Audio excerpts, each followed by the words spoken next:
Okay, so I know the video quality here is not superb. Unfortunately, there's no natural light in my well, very little natural light in my hotel room here in Dubai, but I wanted to make sure that I created this video before leaving Dubai so that everything would be fresh in my mind, and I'll try to use some effects to, I don't know, make this look better aesthetically.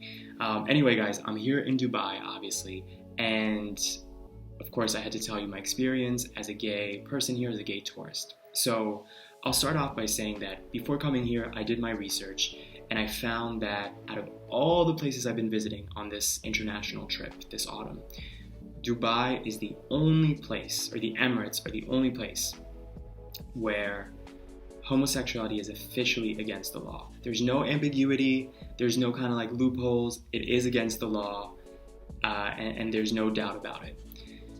In fact, I was doing research and found this chart on Wikipedia that I'll show you guys, and everything related to LGBT rights was no bueno. Like everything was unrecognized or illegal, whether it's gay adoption, whether it's, IVF for a gay couple, whether it's recognition of civil unions, and just being gay in general. Just being gay in general is illegal here. So of course that gives you, as a gay person, some pause before you come to a place. But I also thought Dubai is a super, super modern city, very industrial. I also read online that the majority of the population here, like 70%, is made up of expats. So I figured, okay, this is a super metropolitan, cosmopolitan city with a bunch of people from different parts of the world here. So maybe this is one of those places where it's in the law books, but the society itself is super modern and progressive. I think in the end, the truth ended up being somewhere in the middle with that. Unsurprisingly, Grindr is banned here. As soon as I opened it, nothing would load and it said like unable to refresh or unable to load or something like that. So I was like, okay, it doesn't work here. But just like Egypt and Turkey, I thought the other apps probably work fine. So I opened Scruff and I opened Hornet and they did work. Strange thing about Hornet is that sometimes it would load and sometimes it wouldn't, and I just thought at first that was a Wi-Fi issue just with the hotel where I'm staying. And then finally, about halfway through the trip, I got this message and I realized that it wasn't Wi-Fi at all. It was that I guess they're trying to block Hornet, but sometimes it works and sometimes it doesn't. So that was very unusual. Like I would think if the government is successfully able to block Grindr and a bunch of websites like porn websites, I would think they can easily block Hornet, so I thought that was unusual. But sometimes it would load and sometimes it wouldn't, which was very frustrating when I had, conversations going or messages coming through and I would have to like close the app 7 times and reopen it before it would finally load. Tinder also, of course, works, and I have some observations about that.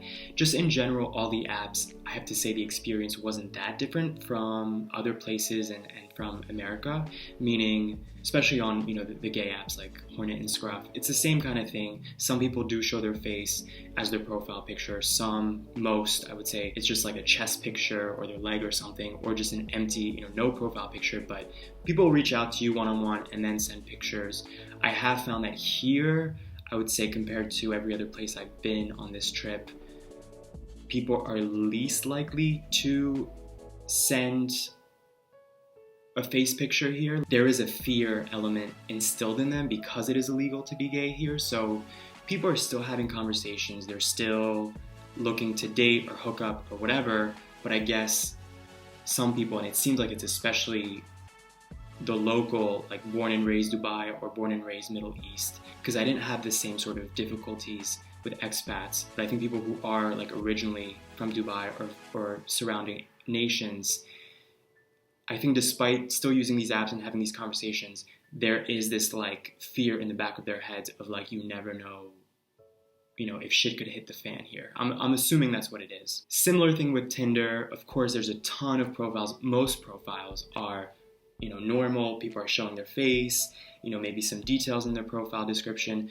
but a lot of ambiguous profiles where they're wearing sunglasses and there's just one picture of them, or they're like turned to the side, you can barely make them out in the picture. A lot of lacking details, missing details in their profile, like you don't know anything about them. So for those kinds of guys, I always just swipe left. I'm like, if you don't have the time or the energy to tell me about you, then you're not worth my time. I did find that there was an element here that reminded me of LA, and not in a good way, but a lot of guys were in their Tinder pictures were very flashy and superficial, like here's me at the beach with my chest popping out, here's me at the gym with, you know, flexing my muscles.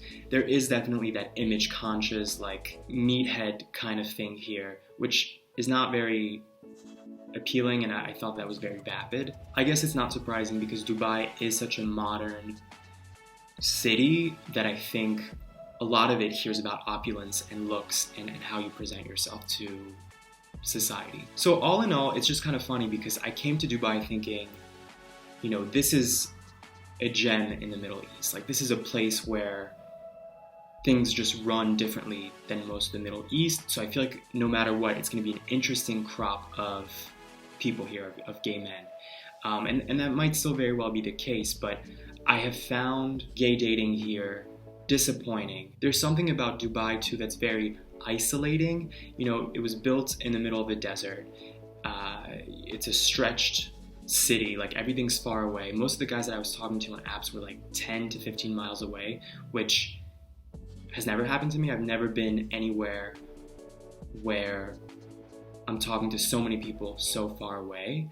But here it's kind of the norm. People drive around, it's a car city. They're used to things being far, so they don't mind talking to somebody 10 miles away. And maybe that's me being, you know, a little brat, that when I'm like, this guy's 12 miles away, we're probably not gonna meet while I'm here because I don't feel like going 10 miles out of my way to meet somebody who I might never see again. And I don't know if they're really that interested in going through like traffic of 10 miles to meet me. I think Dubai is just one of those cities where people know where they're going. If they live here, like they know who to hang out with, they know where to go, but it's not a place where you can just kind of stumble down some street and explore. So as a tourist, especially if you're here by yourself, it's just kind of an eerie place to be. So that's my experience with Dubai, guys. I got one more stop on this trip. Stay tuned for the next international destination and subscribe if you guys like my content and want to see more of these videos. Thanks.